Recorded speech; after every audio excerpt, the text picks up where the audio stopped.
ஒரு 45 வருஷத்துக்கு முன்னாடி நடந்த ஒரு படத்துல உள்ள சீனுக்கும் 2 வருஷத்துக்கு முன்னாடி வந்த ஒரு படத்துல உள்ள சீனுக்கும் ஒரு கனெக்ட் அப்படின்னு சொன்னா எப்படி இருக்கும்? ஆக்சுவலா சொல்ல போனா இது வந்து உண்மையாவே ராஜராஜன் சோழன் சிதம்பரம் வந்து இப்போ 2023 22 வந்த பொன்னியின் செல்வன் படத்துல வந்து வச்சிருக்காங்க. தூவெண்மதி சூடி சுடலை பொடி பூசி என் உள்ளம் கவர்கல்வன். இந்த பாட்டு பாடியவர் வந்து ஞான சம்பந்தர் வந்து அங்கேயுமே அந்த பாட்டு யூஸ் பண்ணிருப்பாங்க, அந்த நாவலையும் யூஸ் பண்ணிருப்பாங்க, ராஜராஜன் சோழன் படத்துலையும் யூஸ் பண்ணிருப்பாங்க, பொன்னியின் செல்வன் படத்துலையும் யூஸ் பண்ணிருப்பாங்க இந்த பாட்டு. இது எனக்கு ரொம்ப பிடிச்ச விஷயமா இருந்தது. முதல்ல மணிரத்னத்துக்கு மிகப்பெரிய ஒரு நன்றி சொல்லுவேன். ஏன்னா ஒரு தமிழ் இலக்கியத்தை இனிமேல யாருமே யூஸ் பண்ணவே மாட்டாங்க.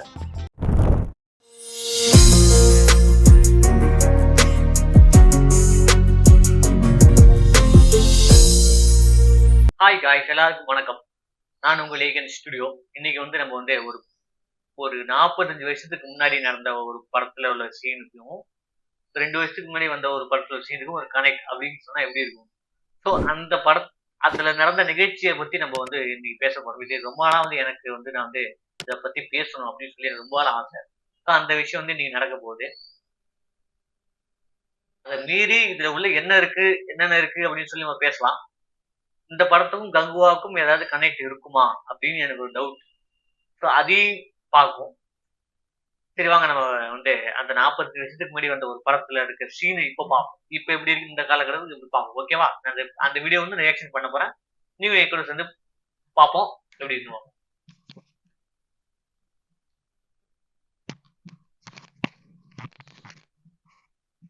Ready, start. 1 2 3. ராஜராஜ சோழன் இருக்காரு சிதம்பரத்துல. தில்லைவாழ் மறையோரே வணக்கம். மன்னர் மன்னா வாழ்க பல்லாண்டு. மறையோரே, அப்பர் சுந்தர இருக்கு பாருங்க. இம்மூவரின் கைமுத்திரையுடன் கூடிய தேவார சுவடிகளை இவ்வாலயத்தில் எங்கோ ஒரு திருவறையில் வைத்து பூட்டி அந்த கண்ணு புறத்துக்குனர் பாத்தீங்களா? செம்மையா இருந்தது. ஆம் சக்கரவர்த்திகளே, திறவுகோல் எங்களிடம்தான் இருக்கிறது. அந்த தேவாரம் பாடிய மூவருமே நேரில் வந்து கூறினால்தான் திருவரையை திறக்க வேண்டும் என்று உச்சரிப்பு பாருங்க, எவ்வளவு அழகா அதை சொல்றாரு பாருங்க சார். ஆனால் இன்று தாங்கள் அந்த மூவருடன் வருவதாகவும் திறவுகோலை எடுத்து வைக்க வேண்டும் என்றும் இங்கு ஏற்கனவே அனுப்பிய உத்தரவை கேள்விப்பட்டதிலிருந்து எங்களுக்கெல்லாம் ஒரே ஆச்சரியமாகவும் அதிசயமாகவும் இருக்கிறது. அது கை எப்படி வச்சுக்காருங்க, சைடுல வச்சு செம்மையா இருக்கு. சந்தேகமா உங்களுக்கு? மன்னா, எங்கே இருக்கிறார்கள் மூவர்கள்? எப்படி அந்த வரப்போகிறார்கள்? தோரணே ஒரு உண்மையான ரசனை நினைக்கிற மாதிரி நினைக்கிறேன். அமைச்சரே,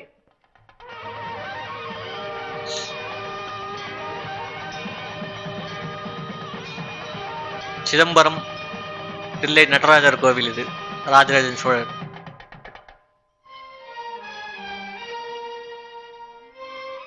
பாலருந்தும் குழந்தை பருவத்திலேயே உமையவளின் ஞான நோட் பண்ணுங்க. எண்ணற்ற தேவாரங்களை பாடிய திருஞான சம்பந்தர்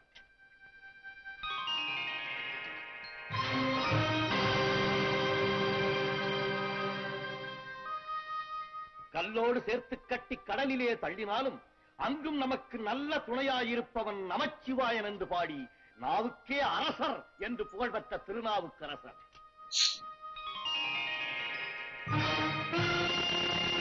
நிறமா இருக்கு பிஜேபி.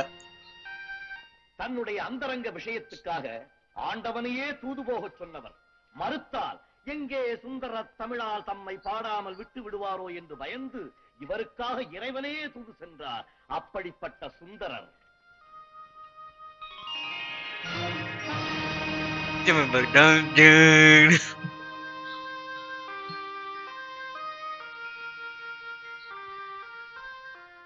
மறையோரே, தேவாரம் பாடிய மூவருமே நேரில் வந்து விட்டனர். இனி தடை என்ன? திருவரை திறக்கலாமே. மன்னிக்க வேண்டும் சக்கரவர்த்திகளே, என் சொல்லை தாங்கள் தவறாக எடுத்துக் கொள்ளக் கூடாது. பொன்னால் செய்யப்பட்ட 3 சிலைகளை கொண்டு வந்து மூவரும் நேரில் வந்திருப்பதாக கூறுகிறீர்களே, இதை எப்படி ஒப்புக்கொள்வது என்று எங்களுக்கு ஒன்றும் புரியவில்லை. இம்மூவரையும் பொன்னால் செய்யப்பட்ட சிலைகள் என்று நீங்கள் முடிவு கட்டுவதாக இருந்தால், இதோ அம்பலத்திலே காலை தூக்கி ஆடும் பாவனையிலே காட்சியளிக்கிறாரே என் அப்பன் நடராஜன், அவனும் பொன்னால் செய்யப்பட்ட சிலைதான். இம்மூவருக்கும் உயிரில்லை எப்படி நடிக்காரு மாறி வந்து. சக்கரவர்த்தி சம பிரேம் அங்க பாருங்க, இங்க சிவாஜி சார், அங்க பின்னாடி சிவன் பயங்கரமா இருக்கு. கடவுள் என்று ஒப்புக்கொண்டு வழிபடும் போது அந்த கடவுளுக்கு சரியான frame. மூவரும் எந்த வடிவத்தில் இருந்தாலும் இவர்களையும் ஏன் அடியவர்கள் என்று ஒப்புக்கொள்ளக் கூடாது. இவன் தெய்வம் என்றால் இவர்களும் தெய்வம்தான், அவர்கள் சிலை என்றால் இவனும் சிலைதான். என்ன சொல்கிறீர்கள்? சக்கரவர்த்திகளே, என்னை மன்னித்து விடுங்கள். இதோ திறவுங்க. அவங்கதான் குந்தவை, திருஷா இல்லங்க, உன் திறமை அப்போ உள்ள குந்தவை அவங்கதான். அரசியலில் மட்டுமல்ல, ஆலயத்திலும் உன் ராஜதந்திரம் வென்று விட்டது. அனைத்து உங்களால். அடிகளாரே,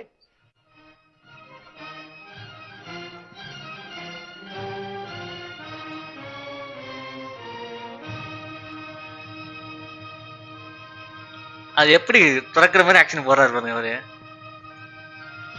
வேற level.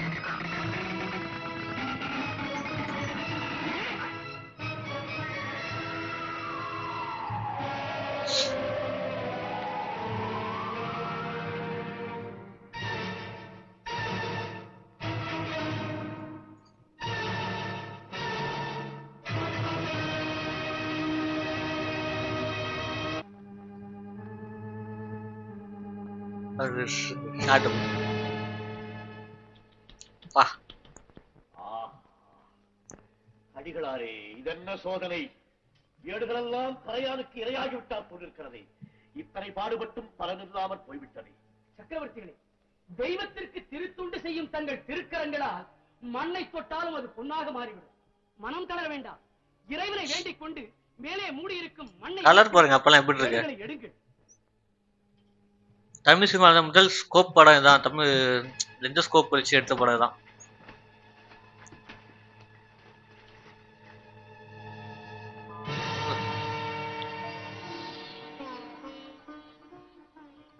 தோடுடைய செவி என் விடை ஏறியோர் தூவெண் மதிசூடி, காடுடைய சுடலை பொடி பூசி என் உள்ளங்கவர்கள்வன். வா, நம்மளுக்கு புள்ள இருக்குது. அடிகளே, உங்கள் வார்த்தை பறித்து விட்டது. மூவர் பாடிய தேவார சுவடிகள் கிடைத்து விட்டன.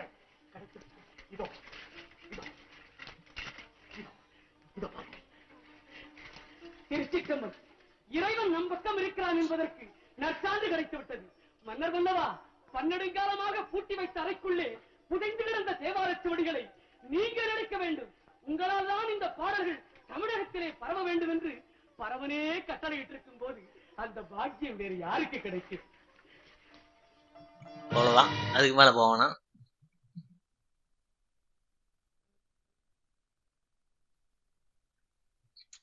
இப்ப பாத்தீங்களா விஷயம், வீடியோ பாத்தீங்களா? இதுதான் வந்து நான் பாக்குற ஒரு மிகப்பெரிய ஒரு ஒரு விஷயம். உள்ள கதவை திறந்துட்டு உள்ள வருவார்ல, ஆக்சுவலா சொல்ல போனா இது வந்து உண்மையாவே ராஜராஜன் சோழன் சிதம்பரம் வந்து அங்க இருக்க தீட்சிதர்கள் சாவி தரமாட்டேன்னு சொல்லி அதை வாங்கி இந்த மாதிரிலாம் செஞ்சு எடுத்து வந்து செஞ்சு காட்டி அது சிலையை காட்டி இவர் வாங்கியிருக்காரு. உண்மையிலே நடந்த விஷயம் தான் இந்த திரைப்படமா எடுத்தது. இந்த திரைப்படம் வந்து இப்ப வந்து எப்போ இருக்குன்னா ஒரு 1973 வந்த படம் ராஜராஜ சோழன். 1973 வந்த படம் ராஜராஜ சோழன் படம். 10ஆம் நூற்றாண்டுல அவர் எடுத்துறாரு. இப்ப இந்த படம் வந்து இந்த படம் வந்து ஒரு 45 வருஷம் ஆகுது. தமிழ் சினிமால இந்த படம் வந்து 45 வருஷம் ஆகுது. இப்ப போன வருஷத்துல வந்து இந்த சீன், இந்த படத்துல உள்ள அவர் பாடின ஒரு பாட்டை இந்த 2023 22 வந்த பொன்னியின் செல்வன் படத்துல வந்து வச்சிருக்காங்க. லெகசி எப்படி வருது பாருங்க. அங்க உண்மையா ஒருத்தவங்க எடுத்து அதை பாடி ராஜராஜ சோழன் வந்து ராஜராஜ சோழன் படத்துல இருந்து ஒரு லைனு அதை கொண்டாந்து பொன்னியின் செல்வன் வச்சு அதை யோசிச்சிருக்காருல மணிரத்னம். அங்க வந்து மணிரத்னம் மிகப்பெரிய ஒரு ஆள். எந்த சீன் எந்த எந்த எது வச்சிருக்காரு அப்படின்னு கேட்டீங்கன்னா, அவரு எடுத்து முதல்ல வந்து எடுத்து படிக்கிறதே வந்து அதைத்தான் படிப்பார் அவர். என்ன நான் படிச்சு காட்டுறேன். தோடுடைய செவியன் விடையேறிய தூவெண்மதி சூடி சுடலை பொடி பூசி என் உள்ளம் கவர்கல்வன் ஏழுடைய மலரான். அது ஒரு லைன் அப்படியே வரும். இது எங்க வரும் அப்படின்னா, பொன்னியின் செல்வன் படத்துல எங்க வரும்னா, வந்தியத்தேவன் வந்து இலங்கையில இருக்கிற அருள்மொழிவர்மனுக்கு ஒரு மெசேஜ் கொண்டு போவார். யாருன்னா குந்தவை கொடுத்திருக்க மெசேஜை கொண்டு போவார். அப்ப வானதியும் நானும் ஒரு இது கொடுக்குறோம், அது ஒரு சொல்லுவாங்க, ஓலை கொடுக்குன்னு சொல்லுவாங்க. அந்த ஓலையில அவங்க வந்து வானதி வந்து அருள்மொழிவர்மனுக்கு ஒரு செய்தி சொல்லியிருப்பாங்க. ஸோ அந்த லெட்டரை படிக்கிறப்ப வந்து அதுல வந்து இந்த பாட்டு இடம்பெற்றிருக்கும். அதே பாட்டு தான் இடம்பெற்றிருக்கும். நீங்க நான் அந்த ஸ்கிரீன்ஷாட் போடுறேன், படிக்கிறப்ப எடுத்து ஸ்கிரீன்ஷாட் போடுறேன். தோடுடைய செவியோன் விடையேறிய தூய வெண்மதி சூடி காடுடைய சுடலை பொடி பூசி என் உள்ளம் கவர் கல்வன் ஏடுடைய மலரான் முனைநாட் பணிந்தே அருள் செய்த வீடுடைய பிரமாபுரம் மாவி பின்மானே அப்படின்னு சொல்லி அந்த பாட்டு வரும். அந்த பாட்டுக்கும் இதுக்கும் என்ன சம்பந்தம் அப்படின்னு கேட்டீங்கன்னா, இந்த பாட்டுக்குன்னு ஒரு வரலாறு இருக்கு. இந்த பாட்டு எழுதுனது யாருன்னா, இந்த பாட்டு வந்து தேவாரமான பாட்டு. இந்த பாட்டு வந்து தேவாரம் பாட்டு வந்து இது எழுதின யாருன்னா ஞானசம்பந்தர். இது எழுதின யாரு? ஞானசம்பந்தர். இவருக்கு எப்படி இந்த பாட்டு எழுதினாருன்னா அதுக்கு ஒரு இது இருக்கு. இந்த பாட்டு ஏன் எழுதப்பட்டது அப்படின்னு சொல்லி ஒரு விஷயம் இருக்கு. அவர் வந்து ஞானசம்பந்தர் வந்து சின்ன வயசா இருக்கிறப்ப அவங்க அப்பா வந்து கையை பிடிச்சி கோயிலுக்கு கூட்டுரு போறப்ப அவங்க அப்பா கோயிலுக்கு போன மேக்சிமம் எல்லாம் இந்த கோயிலுக்கு போறப்ப கோயில்ல முழுவி குளிச்சுட்டு தான் சாமி கும்பிட போவாங்க. அப்படி என்ன பண்றப்ப குளத்துக்கு படியில வந்து பையன் நிக்க வச்சுட்டு இவர் குளிக்க உள்ள போவார். இவர் முழுகிற டைம் வந்து அந்த குழந்தை முழுகினோடனே டக்குன்னு எழுந்திரிக்க வரலன்னு சொல்லிட்டு குழந்தை வந்து அழுதுகிட்டு இருந்திருக்கு. எங்க அப்பா போனவர் வரலையே சொல்லிட்டு குழந்தை அழுகுறப்ப பக்கத்துல யாராச்சும் வந்து பார்ப்பாங்கல்ல, அந்த டைம் வந்து யாருமே இல்லைங்க. ஸோ அவர் அழுதுகிட்டு இருக்குன்னு தெரிஞ்சவனே இறைவன் சிவபெருமான் காட்சி கொடுக்குறாரு. அழுதுகிட்டு இருக்க குழந்தைக்கு தன்னோட ஞானப்பாலை கொடுக்குறாரு. ஞானப்பாலை குடிச்சிட்டு அந்த குழந்தை கண்ணுக்கு தான் கடவுள் தெரியுது. டக்குன்னு அவங்க அப்பா வந்து குளத்துல இருந்து எழுஞ்சி வந்து, என்னடா வாயெல்லாம் பாலா இருக்கு, யாருப்பா அவனுக்கு பால் கொடுத்தா அப்படின்னு கேக்குறப்ப, அதோ பாருங்க அவங்க தான் கொடுத்தாங்கன்னு கையை காட்டுறாங்க. இங்க யார் இருக்கா? யாருமே இல்லையே, நல்லா பாருங்கப்பா அவங்க தான் எனக்கு கொடுத்தாங்க அப்படின்னு அந்த குழந்தை சொல்லுது. அவர் எப்படி இருப்பாரு அப்படின்னு சொல்லி இவங்க அப்பா கேட்குறாரு. அவர் வந்து அந்த சின்ன குழந்தை ஞானம் வந்து அப்போ ஞானப்பால் குடிச்சதால, இறைவன் வந்து ஞானத்தை கொடுத்ததால அந்த குழந்தை பாடுறது அந்த பாட்டு. சிவபெருமான் எப்படி இருந்தார் அப்படின்னு சொல்லி அந்த குழந்தை பாடுற பாட்டு தான் இது. அந்த பாட்டு நல்லா தெளிவாக நான் ஒரு வாட்டி படிக்கிறேன். தோடுடைய செவியன், தோடு போட்டுருக்காங்களே செவியில இருந்து, அது தோடுடைய செவியன் விடையேறியர்னா பசுன்னு சொல்லக்கூடாது, நந்தி விடையேறியர்னா நந்தி. தூய வெண்மதி சூடி அப்படின்னா பிரேனிலா, அதுதான் தூய வெண்மதி சொல்றாங்கல்ல சூடிய பிரேனில. காடுடைய சுடலை பொடி பூசி என் உள்ளம் கவர் கல்வன். காடுடைய சுடலை பொடினா உங்களுக்கு தெரியும், சிவன் தான் சுடுகாட்டில் இருப்பாரு. ஸோ அந்த சாம்பல்லாம் அவர் பூசி இருக்காரு. அதை பார்த்துட்டு ஒரு உள்ளம் கவர் கல்லுன்னு சொல்றாரு. ஏடுடைய மலரான் முறைநாள் பணிந்தேன் அருள் செய் பெண். இந்த லைன் அப்படியே படிக்கிறாரு. இது அவங்க அப்பா கேட்டோன்னே உண்மையிலே கடவுள் தான் வந்திருக்காரு போல நினைச்சிட்டு, ஸோ அப்படி வந்து ஒரு திருவிளையாடன் ஒரு நிகழ்ச்சி நடந்ததுக்காகவும் அவர் வந்து அங்க வந்து ஞானப்பால் கொடுத்ததா அவர் ஞானசம்பந்தர் நிறைய பாட்டு சிவனுக்கு எழுதி அதெல்லாம் தேவார பாடலாக வடிவமைத்து வந்ததுதான் இது. இதுக்கும் பொன்னியின் செல்வன் வந்த பாட்டுக்கு என்னடா சம்பந்தம் அப்படின்னா, அந்த சின்ன குழந்தை மனசுல அங்க வந்து அவரை பார்த்து அங்க சிவனை பார்த்தோன்னே அவர் வந்து ஒரு அன்பா சொல்றதுல ஒரு அன்பு ஒன்று வெளிப்படுதுல, அங்க அந்த அன்புக்கு வந்து தூய்மையானது, தூய்மையினாலே வெண்மை தானே, வெள்ளை தானே, வெள்ளை மனசு கொண்டவப்பா அப்படின்னு சொல்லுவாங்கல்ல, அந்த மாதிரி அந்த உண்மையான அன்பு வந்து தூய்மையா இருந்தது. அந்த தூய்மையை குறிக்கிறது தான் இவங்க வானதி வந்து தன் காதலனான அருள்மொழிவர்மனுக்கு அந்த செய்தியை அந்த பாட்டை வந்து கரெக்டா சொல்லியிருப்பாங்க எழுதி. இது இந்த மாதிரிதான் என்னோட மனநிலையும் இருக்குது அப்படின்னு சொல்லியிருப்பாங்க. ஸோ அதுதான் காரணம். இது இல்லாம பாலகுமாரன் தெரியுமா, உடையார் புக்கு எழுதினவர் பாலகுமாரன். அதுலயுமே வந்து ஒரு சில இடத்துல வந்து பஞ்சவான்மா தேவிங்கிறது ராஜராஜ சோழன் 2வது மனைவி. ஸோ அவங்கள பார்க்கறதுக்கு முன்னாடி அவங்க தில்லையில இருக்கிறப்ப தலைக்கோழியா இருக்கிறப்ப, தலைக்கோழின்னா நாட்டியம் சொல்லி தருவாங்களா, அவங்களுக்கு எல்லாம் டீச்சர் மாதிரி, அவங்க பேர் தான் தலைக்கோழி. ஸோ அவங்க இருக்கிறப்ப அவங்களுமே வந்து பாக்குறப்ப ராஜராஜன் சோழன் பாக்குறப்ப உங்களுக்கு வந்து தோடுடைய செவியன் அடுத்த அந்த பாட்டை பத்தி உங்களுக்கு தெரியுமா அப்படின்னு சொல்லி கேட்கிறாரு. அது அந்த ஒரு இதெல்லாம் இருக்கு. ஸோ, அத நான் காட்டுற மாரி தோடுடைய செவியன் அடுத்த பாட்டாவது தெரியுமா? அந்த தோடுடைய செவியன் அந்த பாட்டாவது உங்களுக்கு தெரியுமா? சொல்லி கேட்கிறாரு. அது மாரி வரும். ஸோ, அது எல்லாமே ரொம்ப நல்லாருக்கும். அங்கேயுமே அந்த பாட்டு யூஸ் பண்ணிருப்பாங்க. அந்த நாவலையும் யூஸ் பண்ணிருப்பாங்க. ராஜராஜ சோழன் படத்துலயும் யூஸ் பண்ணிருப்பாங்க. பொன்னியின் செல்வன் படத்துலயும் யூஸ் பண்ணிருப்பாங்க இந்த பாட்டு. இது எனக்கு ரொம்ப புடிச்ச விஷயமா இருந்தது. முதல்ல மணிரத்னத்துக்கு மிகப்பெரிய ஒரு நன்றி சொல்லணும். ஏன்னா ஒரு தமிழ் இலக்கியத்த இந்த மாரிலாம் யாருமே யூஸ் பண்ணவே மாட்றாங்க. சார் அப்பவே பண்ணிட்டாரு. தளபதி படத்துல குருத்து குறும் அந்த நடந்து வர்றது அது ஒரு பாட்டு ஒண்ணு பாடியிருப்பாங்க. தேவாரம் பாட்டு ஒண்ணு பாடியிருப்பாங்க. ஆ காற்று வெளியீடுல ஒரு லைன் குடுத்திருப்பாரு. நல்ல எல்லைன்னு சொல்லிட்டு குறுந்தகை பாட்டு பாடியிருப்பாங்க. ஏன் பொன்னியின் செல்வன் இன்னொரு பாட்டு கூடவே சிவன் பத்தி பாடுன பாட்டு இருக்குமே. கதம்பரிசி மும்பரத சொல்லி சிவன் பாட்டு ஒண்ணு இருக்கும். பதஞ்சலி முனிவர் பாடின பாட்டு. பதஞ்சலி முனிவர் அந்த பாட்ட ஏன் அவங்க இந்த படத்துல யூஸ் பண்ணாங்க அப்படின்னு நான் ஒரு விஷயம் சொல்றேன். அந்த பாட்ட. ஏன்னா, தில்லையில நடராஜர் நடராஜருக்கும் தில்லைக்காளிக்கும் டான்ஸ் போட்டி நடக்குது. அப்போ கீழ இருந்து பதஞ்சலி முனிவர் அந்த டான்ஸ் போட்டிய பார்க்குறாரு. பார்த்துட்டு அப்புறம் சிவன் ஜெயிக்கிறாரு இல்லையா?